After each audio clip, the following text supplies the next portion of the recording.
السلام علیکم ویورز۔ ایک عورت کہتی ہے کہ میرا خاوند کسی وجہ سے لمبی مدت کے لیے غائب ہو گیا۔ اس وقت میں ایک کم عمر بچے کی ماں بھی تھی، جبکہ میرا ضعیف العمر باپ بھی ہمارے ساتھ رہتا تھا۔ ہماری غربت اور مفلسی اپنی انتہا کو تھی اور اکثر اوقات ہمارے گھر میں کھانے کے لیے کچھ نہیں ہوتا تھا۔ اگر دوپہر کو کچھ کھا لیتے تو رات کو بھوکا سونا پڑتا تھا۔ صبر کے ساتھ ہم ہر حال میں اللہ کا شکر ادا کرتے تھے۔ ایک رات کو تو بھوک اور افلاس نے ہمارا وہ امتحان لیا جو اس سے پہلے کبھی نہیں لیا تھا۔ میری بیٹی کو شدید بخار نے آ لیا۔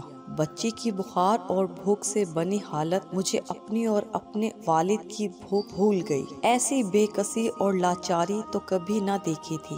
بے قراری حد سے بڑھی تو مجھے اللہ تعالیٰ کا یہ قول یاد آ گیا، بھلا کون بے قرار کی التجا قبول کرتا ہے جب وہ اس سے دعا کرتا ہے، اور کون اس کی تکلیف کو دور کرتا ہے؟ جی ہاں، ہر قسم کی تکلیف، چاہے وہ بھوک کی ہو یا بیماری کی یا غربت کی یا افلاس کی اور گناہوں کی، کون ہے اس ذات پاک کے سوا جو ان سب تکلیفوں کو دور کر سکتا ہے؟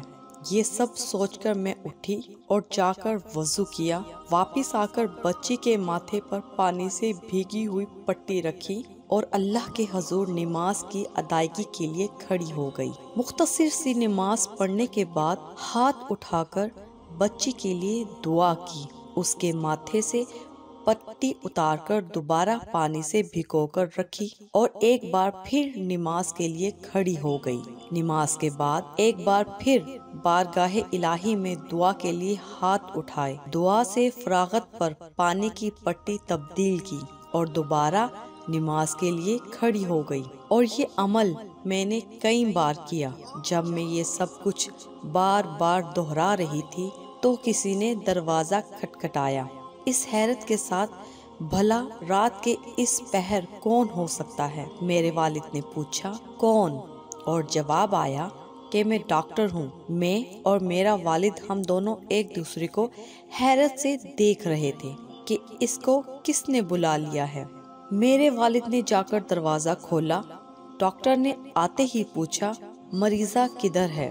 اور ہم نے سادگی سے بچی کی طرف اشارہ کر دیا۔ ڈاکٹر نے بچی کو چیک کیا، کاغذ پر ایک نسخہ لکھ کر میرے ہاتھ میں تھماتے ہوئے بولا، لائیے میری فیس دیجیے اور میں چلتا ہوں۔ میں نے آہستگی سے جواب دیا، ڈاکٹر صاحب، ہمارے پاس تو آپ کو دینے کے لیے فیس کے پیسے نہیں ہیں، بلکہ ہمارے پاس تو کچھ بھی نہیں ہے۔ میرا یہ جواب سنتے ہی ڈاکٹر چلا اٹھا اور غصے سے تقریباً دھاڑتے ہوئے بولا کہ اگر فیس دینے کے لیے پیسے نہیں تھے تو مجھے آدھی رات کو فون کر کے کیوں بلایا تھا؟ کیوں مجھے اس طرح بے آرام کیا ہے تم لوگوں نے؟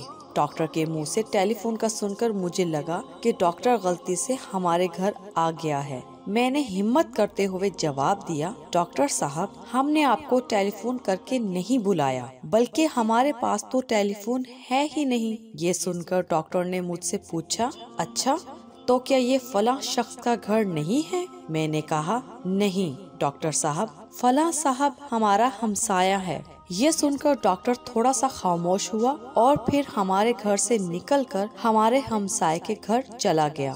شرمندگی سے خاموش بیٹھے رہے تھوڑی دیر ہی گزری تھی کہ ڈاکٹر ایک بار ہمارے گھر آ گیا، آنکھوں میں آنسو اور روندی ہوئی آواز میں بولا، اللہ کی قسم تمہارے گھر سے اس وقت تک نہیں جاؤں گا جب تک تمہارا پورا قصہ نہیں سن لوں گا۔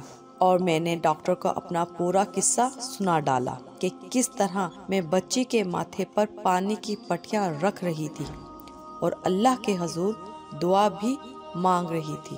ڈاکٹر جلدی سے اٹھ کر باہر چلا گیا اور کچھ دیر کے بعد ہمارے لیے رات کا کھانا اور بچی کے لیے دوائیں اور کچھ گھریلو ضروریات کے سامان کے ساتھ لوٹا۔ ساتھ ہی اس نے ہمیں بتایا کہ اس کی طرف سے ہر مہینے ایک تنخواہ ہمیں اس وقت تک ملتی رہے گی جب تک اللہ چاہے گا۔